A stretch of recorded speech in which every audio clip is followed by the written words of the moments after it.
재판 중이구나, 수사적인 사건을 일방적으로 이렇게 저희들은 위법적 청문회라 부릅니다만은 진행한 정말 유감입니다. 오늘 더욱이 국정감사도 앞두고 있는데 국정감사에서도 충분히 따질 수 있는 문제이고, 특히 더 심각한 문제는 오늘 상당수 안 나왔습니다만 지금 수사 중인 경찰관들을 불러서 국회에서 질문하고 한다는 것은 바로 그건 수사 외압과 다를 바가 없습니다. 그런 상황이 오늘 안 온다고 해서 10월 7일 날 국정감사에서 재연된다고 하니까 이 문제는 김영 간사님께서 나중에 정인 참고인 채택 때 배제를 하셔서 수사에 직접적으로 영향을 미치려고 그 경찰관들을 국회에 부른다는 이런 비판을 사지 않도록 했으면 좋겠습니다. 아니, 지금 제가 1분 다 마칠게요. 아울러서 지금 아침에 우리 의사진행 발언을 하면서 여러 의견 교환이 서로 상반되는 주장이 있었습니다만, 지금 우리 주민등록 관계, 남의 가족 관계를 알아본다는 게 대단히 중대한 범죄라는 사실을 우리 의원님들이 좀 다시 한번 아셔야겠습니다. 이 90년대 제가 기자들 할 때만 해도 여기 많은 또 언론인 출신이 계십니다만, 사실 90년대 초만 하더라도 남의 가족 관계를 쉽게 확인할 수가 있었습니다. 그런데 2000년 넘어서고 2001년 넘어서면서 특히 그 이전에 2010년대 초에 검찰총장의 혼외자 사건 때 공무원이 그 가족 관계를 확인했다는 사실로 구속되고 큰 처벌을 받았습니다. 그런데 이 많은 사람들이 인적 상황이 어떻게 파악됐는지 굉장히 중대한 문제라는 것을 좀 인식해 주면 좋겠습니다.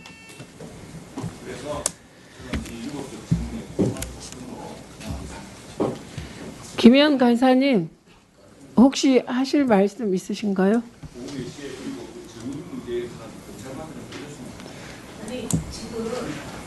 만약에 최영두 간사님이 주장하는 대로라면 행안위는 국정감사, 국정조사 다 못하죠. 경찰청을 상대로 한 국정감사를 할 경우에 현직이 다 옵니다. 아니, 그 현직 고위가 다 오고, 옛날 얘기를 해서 그러는데 세월호 국정조사 할 때도 현직 경찰, 심지어 해경에 있는 저 말단 경찰들 다 출석해가지고 국민의 알 권리를 보장해줬고요. 그다음에 세월호 때도 마찬가지입니다. 이거는 그보다 더 심대한 방송사에 대한 청보 민원에 대한 사주를 유일임 현직 위원장이 했던 거고, 현직 위원장은 뒤로 하고 직원들을 지금 괴롭히고 있는 중차대한 사건에 대해서 국회가 방심입니까? 지금 여당은 방탄을 하겠다는 겁니까? 방심위를 왜 반복해서 주장을 하면서 사건의 실체적 진실을 밝히려고 노력하는 방심위 직원들을 왜 악마화시킵니까? 자꾸. 국회의원은 그럼 이 자리에 들어와서 본인들의 주장을 하면 되죠. 직무를 유기하고 그러면은 무노동 무임금입니다. 월급 뱉어내세요. 오늘 회의만큼은. 그렇게 안 하고 자꾸 이런 식으로 의결을 하고 결정을 한 것을, 다수의 원리도 원리입니다. 대통령 거부권을 행사하는데 한마디도 안 하면서 국회가 할 수 있는 민주주의 원칙, 총선에서 부여한 국민들의 의사를 왜 반하는 주장을 여당 간사가 앞장서서 하는지 이해할 수 없고요. 다수결의 원리를 부정하는 것이 아니라면, 그 헌법의 정신을 훼손하는 행위가 아니라면 적어도 여당 국회의원들이 들어와서 시시비비를 가리시죠. 필요할 때는 나가고, 그리고 들어와서 회방 놓고 또 나가고, 이 반복해서 들어갔다 나갔다 하시면 됩니까? 월급 반납하십시오. 그리고 한 가지, 잠시만요. 한 가지 첨언하겠습니다. 지금 최영두 간사님이 제기하신 수사 경찰들을 불렀을 경우 이게 수사 방해다라는 문제가 생길 수 있다는 이준석 위원의 문제 제기를 받아들여서 저희가 지금 증인으로 채택한 분들은 서울경찰청장, 중부경찰서장, 양천경찰서장입니다. 직접 수사하는 경찰들이 아님을 확인해 드립니다. 이게 타협안이었어요, 이게. 그래서 그 부분에 대해서는 요 팩트를 인지해 주시기 바랍니다. 그때 안 계셨던가요? 이준석 위원이 문제 제기해서 저희가 즉시 받아들였습니다. 제가 사실은 약간 예, 2분 더 드리세요. 있기 때문에 저도 일하고 싶습니다. 일하고 싶고 더 중요한 일을 하고 싶습니다. 제가 말씀드리고 싶은 것은, 지금 민원사주라 그러는데 이게 무슨 개인적인 재산을 정식하기 위해서 민원을 넣어달라고 부탁한 것도 아니고 방심위가 마땅히 해야 될 일입니다. 그리고 이미 진행되고 있는 일이기도 하고. 근데 놀라운 것은 물론 그 가족 관계에 있어서 그분들이 했다는 것을 좀 다소 이상하게 볼 수 있지만 그건 국민의 권리입니다. 가족이라고 해서 제한될 수 있는 권리가 아닙니다. 제한될 수 있는 권리가 아닙니다. 당연한 것인데 지금 제가 강조하고자 하는 것은 그 사람의 인적 관계를 파악해서 그건 행정망을 이용하지 않고서는 불가능한 일입니다. 오죽하면 법원에서 영장을 발부했겠습니까?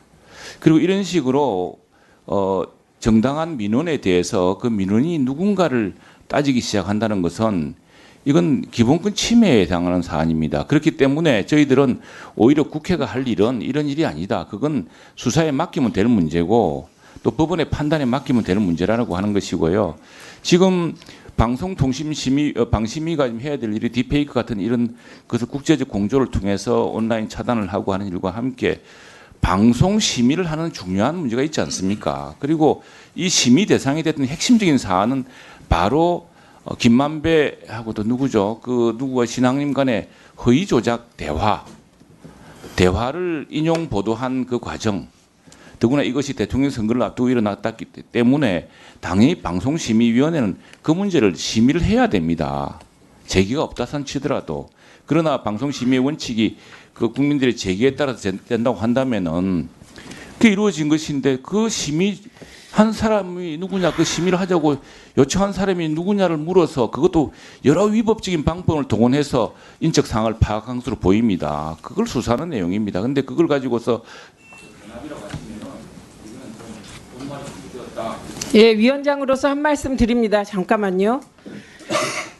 청부 민원에 의해서 방심위원장이 재선을 위한 발판을 마련했다고 의심하는 의원님들이 많이 계시고 저도 그 의혹에 일정 부분 공감합니다. 그렇기 때문에 청부 민원이 뭐 개인적인 욕심을 위한 것이 아니었다는 요지의 반론은 저희로선 설득력이 없다는 말씀 드립니다. 그리고 두 번째, 지금 대한민국에서 수사가 제대로 되고 있습니까? 지금 검경이 공정하게 수사하고 있습니까? 대통령과 김건희 여사, 특히 김건희 여사 의혹은 우리가 언제까지 이 의혹들이 쏟아져 나오는 걸 보고 있어야 할까 싶을 만큼 쏟아져 나오고 있습니다. 그런데 검경이 제대로 수사합니까? 검경은 누굴 수사합니까? 대통령의 정적, 그리고 공익 제보자 집중적으로 수사하고 있는 거 아닙니까? 그래서 국회라도 나서서 진실을 밝히고 공익 제보자를 보호해야겠습니다. 노정면 의원님 말씀하시죠. 우리 최영도 간사님께서 뭔가 착오가 있으신 것 같아서 중요한 부분을 좀 말씀드리겠습니다. 좀 들어봐 주십시오.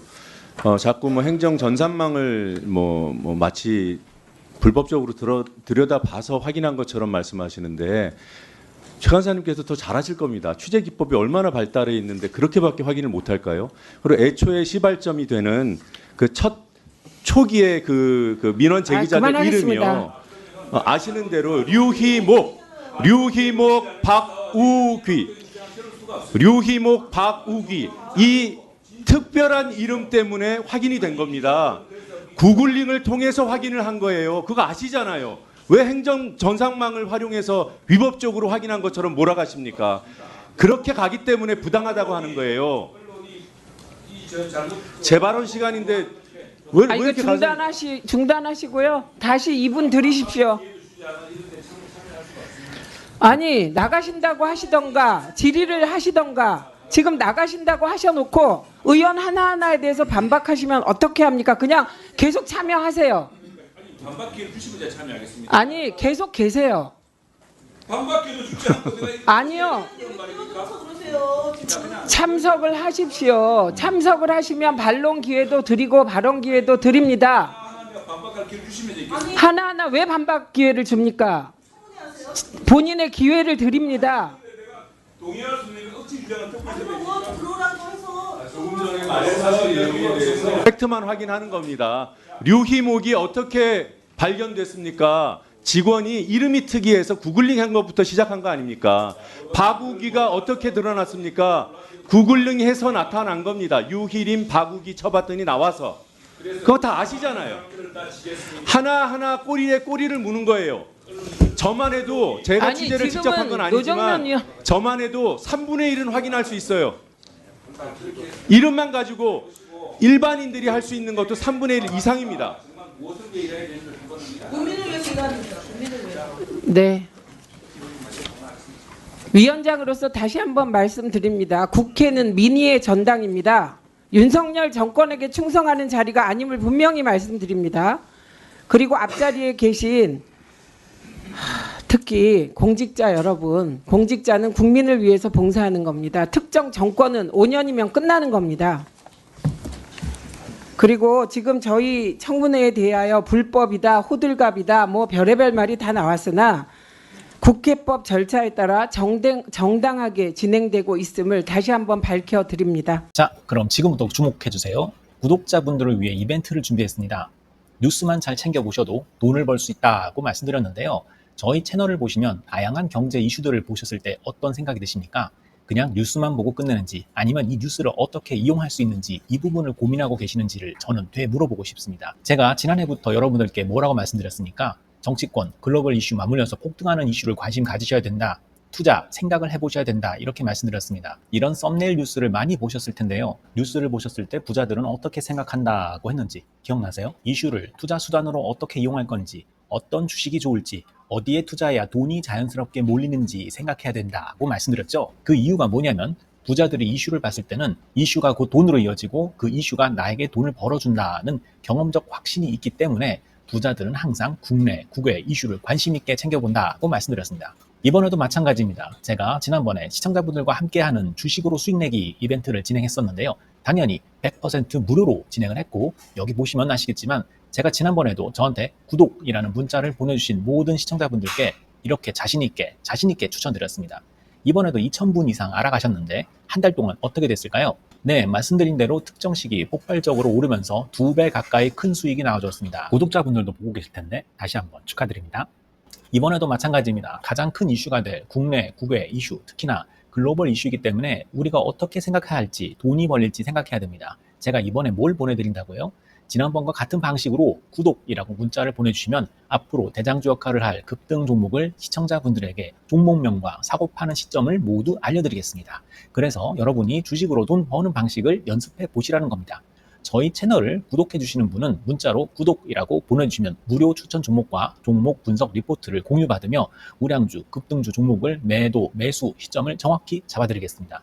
시간은 심야 시간도 가능하며 언제든 문자로 남겨주시기 바랍니다. 종목은 10명의 전문가가 합의한 단 하나의 최종 종목이 나갑니다. 처음 받아보시는 분은 발송드린 종목을 바로 매수하시기보단 어떤 종목인지, 종목의 수익률은 어떤지 일주일 지켜보시고 매수하시기 바랍니다. 이 모든 이벤트는 무료이며 문자 한 번에 작은 변화가 기회로 변해 큰 수익으로 이어질 수 있는 놀라운 과정을 저희가 함께 하겠습니다. 그래서 지금 이 영상을 보시는 시청자분들 중에 나도 이번 종목이 좀 궁금하다 하시는 분들은요. 누구나 상관없이 그리고 어느 시간대나 상관없이 부담 없이 010-2560-9514번으로 구독이라는 문자 보내주시면 제가 이번에도 똑같이 무료 추천 급등주 문자를 보내드리겠습니다. 이해되시겠죠?